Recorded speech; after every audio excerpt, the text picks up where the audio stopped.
This is Finlay Sturgis, 4 seconds out. Delighted to be joined with Callum Smith. Callum, firstly, how are you? I'm good, not too bad, mate. Yourself? Yeah, I'm very good, thank you. A stacked light heavyweight showdown in Manchester today. You arrived early for Steo. Nice fight. How did you see that one going?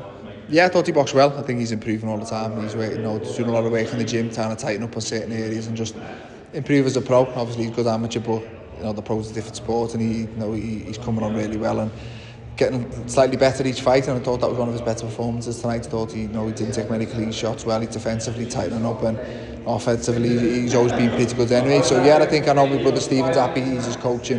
He's happy with the progress he's making. Like I said, mentioned a big card in the light heavyweight division. You are on top of it in terms of the rankings, but there will be some fights you'll be looking at, especially with Willie Hutchinson in attendance today. Have you managed to speak to him much? No, I haven't seen him, to be honest with you. I can't keep myself to myself. I've been sitting and changing room with Stephen and that. But look, it's a good show. There's some good fights on. Obviously, a lot of light heavyweight fights as well, so there's a little bit more interest. But as a boxing fan, there's a few good competitive fights as well. So it's good to just sit down and be decided with ropes and enjoy them. Lyndon Arthur fights tonight, maybe a step below, the likes of Bivol, but he's fighting for European title. An exciting fight against Brad Ray. How do you see that one turning out? It's a good fight, to be honest with you. It's a good clash of stars in different parts of the career. Obviously, Lyndon's had some big nights against the likes of Bivol and other trilogy with Yarde and stuff. And I feel bad saying this because I was a bit annoyed when people were saying about me, but it's kind of how much does he still want it anymore, and those questions will be asked. And I think Brad Ray, you've got the opposite side. He's had his last fight a taste of the big nights, and he's loving it. So I think you're going to get a big performance from himself. So I don't know. I think the experience is with Arthur, but I don't know whether Brad Ray might just be a little bit too young and fresh and probably want a little bit more. But it's a good fight. It's one of the better ones I'm looking forward to on the show. Do you think that hunger can combat experience well enough for Brad Ray tonight? But possibly, yeah. I think that's what it is. It's hunger against experience, and if it does get tough later on, how much does Lyndon actually still want to say? He's had a lot of big nights himself, and I think Brad's had a taste of it, and obviously definitely wants that little bit more. So it's a definitely good crossroads type of fight, and one that's probably the one I'm looking forward to most.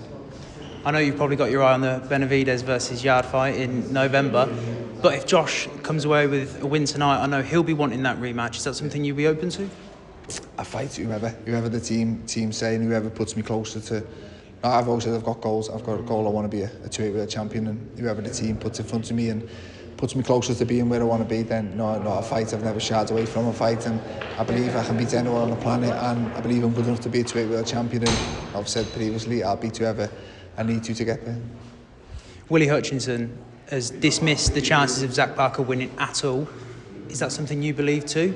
I don't know. I favour Buatsi. I definitely do favour Buatsi, but I think Parker has shown ability throughout the years. He's had some good performances. I don't know if he's ever quite delivered when he stepped up and in the fights where it's mattered, but he's definitely got ability to cause Buatsi problems. But I do favour Buatsi. I think as the fight goes on, I think he'll wear him down. I think he potentially stop him late on. Being in there with Buatsi, what makes you say that he'll stop him late on? I don't know. I was thinking in my fight, especially, he's shown he can tough it out.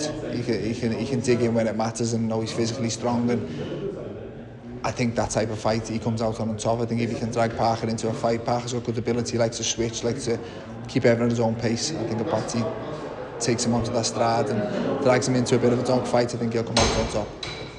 Nice. Your brother obviously hasn't fought since his last defeat. Is there any news on his return potentially? No, not the minute. There's no news on my own fight, never mind Liam's. But yeah, I don't know what he'll do. I think he's resting up. He's had a few well-documented injuries over the last few years with his back and stuff, and whether he can get back in and finish a count, we'll have to wait and see. But I don't think he's said he's finished. He's still optimistic, but I think you'll have to see how his body holds up and moving forward when he gets back in full training. I'm sure he'll be keeping a fine eye on the EUBANK Ben saga. He will always be within the media after his fights. Is that something you think he enjoys, or he wants to hold on to that EUBANK fight? I don't know. I think he's just a fighter himself. I think he'd fight anyone. I think if you put a fight to him, he'd never say no. And I think the thought of he's always been the one who enjoys fighting more than the others. So, like I said, I don't think he'll ever say he's done. But I don't know whether at this point his body isn't allowing him to. But look, if he can sort his injuries out and get back in shape, then look, he's a very, very good fighter. I'm probably his biggest fan more than anyone. I know how good he is. I've spent many rounds in with him. But like I say, I think he's just got to wait, get back into full training and see how his body feels. Callum, thank you very much.